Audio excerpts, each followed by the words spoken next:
You guys come in quickly, and you guys go over there and put your things down. Those guys are over there. My name's Renee Wade, and I'm a second grade teacher at Aurora Elementary School. My classroom is set up a little different because I wanted my students to feel a part of something. And so a few years ago, about 7 years ago, I was doing some reading and looking at some things about flexible seating in the classroom. So I set my classroom up different. I said, let me try this. And we went through a routine. I did my direct instruction on the floor. They all sat on the floor. And then they had the freedom to grab these little buckets that they had reading books and things in to go and do their work. And they could grab a pillow, and they could lay on the floor, they could lay under the table, they could stand up anywhere they wanted to go, because I wanted to teach them that they had a choice and to do it the way that they are most comfortable. So some of the kids laid on their tummies, some of the kids stood, some of the kids did both throughout the day. It was their choice. And instead of me assigning them a seat and you sit there and you're gonna listen to me talk, I wanted to be more of a facilitator to make learning fun for them. Because in the real world, we read, we do addition, we do all these things that you learn in here, but it's not so structured. You just have to let it flow. And I wanted them at an early age to see the connection. How does all of this connect with what I have to do in the real world?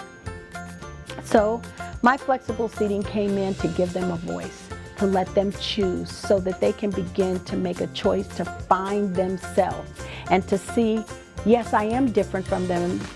They like to stand, I like to lay on my tummy, but we both got it done, and that's okay.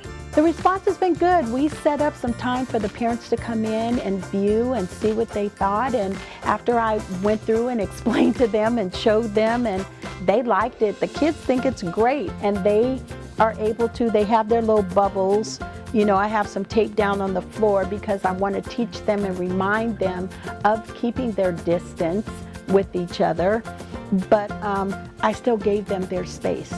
It's like, this is our community. We learned that in reading about being community helpers. It's part of reading. So I brought it to life for them. Education is not confined just to the classroom. You know, if you can go outside, you can teach the kids something with snow. You can teach them something with grass. You can teach them something with anything. It's just what you put into it. And they're little sponges. They're at that age where they're exploring their world. They're still learning and they're absorbing everything. So why not allow them that flexibility in their seating, their flexibility in brain break, and you're doing your spelling by doing jumping jacks and push-ups, or you're running in place, or you're pretending you're jumping rope. Because how often do they hear the word imaginary or pretend anymore? So that flexibility, it empowers them to let them know, I can do this.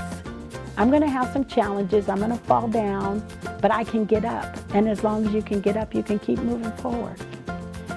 As long as they're confident and they believe, and that they believe that you believe in them, they're gonna keep trying. And then I feel like I've done something. I've made a difference, and that's all I wanna do, is make a difference in their life.